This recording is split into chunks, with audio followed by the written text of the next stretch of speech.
ہوں، بلکہ تمام لوگوں کو ایک طریقہ کار سمجھاتا ہوں. اس کو غلط مت لیجیے گا، لیکن ایک طریقہ کار ہے اور بہت بہت مؤثر ہے. اگر دیکھو میاں بیوی ہوں، بیوی بچے ہوں یا اولاد ہوں، بزرگان دین فرماتے ہیں کہ جب کوئی ایک دوسرے کا جھوٹا کھاتا پیتا ہے نا، تو نیچرلی قدرتی طور پہ آپس میں محبتیں پیدا ہوتی ہیں.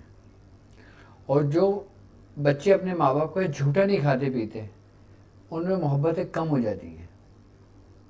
بیوی اور شوہر کی محبت کے لیے آپس میں ایک دوسرے کا جھوٹا کھانا محبت میں اضافے کا باعث ہوتا ہے. محبت کسی وظیفوں سے نہیں بڑھتی، محبت اعمال سے بڑھتی ہے، طور طریقے سے بڑھتی ہے، اچھے اخلاق سے بڑھتی ہے، اچھی زبان کا استعمال کرنے سے بڑھتی ہے. وظیفوں سے محبت بڑھنی ہوتی نا تو آدھی دنیا ہی محبت میں نا سب کو تسخیر کر لیتی. تو اس بات یاد رکھیے گا، کوئی بھی وظیفہ کریں اس سے پہلے اب جیسے محبت کا وظیفہ ہے میاں بیوی کے لیے، تو ایک طریقہ کار میں سمجھاتا ہوں کہ شوہر اپنی بیوی سے محبت بڑھانا چاہتا ہے یا بیوی شوہر سے محبت بڑھانا چاہتی ہے، یا شوہر کا رجحان کہیں اور ہو وہاں سے ہٹانے کے لیے بیوی یہ عمل کر سکتی ہے. جب بھی اپنے شوہر کو پانی پلائے، پانی لے ایک دفعہ درود ابراہیمی ایک دفعہ پڑھ کے اس پہ دم کرے، ایک گھٹ پانی خود لے، اس کے بعد شوہر کو پلا دے. آپ یقین جانیں اتنا سریع و تاثیر عمل ہے نا یہ، کہ جب اس کے نتائج آنے شروع ہوتے نا کہ عورت دنگ رہ جاتی ہے کہ کیا یہ میری شوہر ہیں. اور اگر ماں باپ اپنے بچوں کے لیے کریں تو بچے ایسے فرما بردار ہو جاتے ہیں کہ ماں باپ کو ان پہ رشک ہونے لگتا ہے. دیکھو جھوٹا کھانا پینا ہمارے دین میں منع نہیں ہے.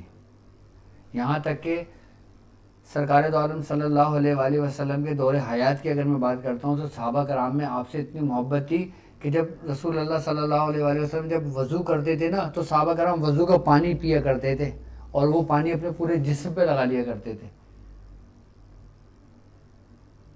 وہ پانی بھی زمین پہ نہیں گرنے دیتے تھے. کیا محبت ہوگی. اور آپ کی ازواجی زندگی دیکھ لیں آپ سرکار دو عالم صلی اللہ علیہ وآلہ وسلم کی، کہ جب آپ اپنے ازواج کے درمیان رہتے تھے تو کس طرح آپ کا طور طریقہ تھا. آپ مزاح بھی رکھتے تھے، آپ ہنسی مذاق بھی کرتے تھے، آپ کھیلتے بھی تھے، آپ دوڑتے بھی تھے، حدیثوں میں ملتا ہے. آئی بات سمجھ میں. آپ ایک دسترخوان پہ کھانا بھی کھاتے تھے، جھوٹا بھی کھاتے تھے.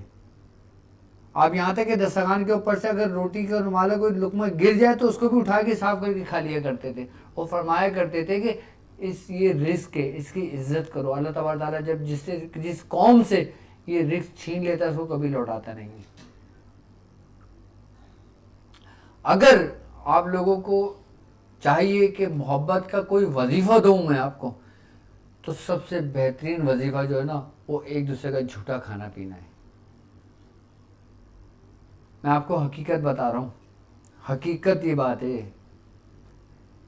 کیوں نہ وہ کام کرو جو نیچرل ہو، قدرتی ہو، جو آپ کے روح میں صلاحیت کر جائے، جو آپ کی عادت میں صلاحیت کر جائے، جو آپ کی فطرت بن جائے.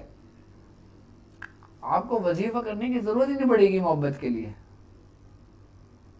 سب سے بہترین طریقہ کار یہی ہے کہ درود ابراہیمی ایک دفعہ پڑھ کے دم کر کے ایک گھٹ لے کر اپنے شوہر کو پلا دیں، ماں باپ اپنے بچوں کو پلا دیں، اور بچے اپنے ماں باپ کو پلا دیں.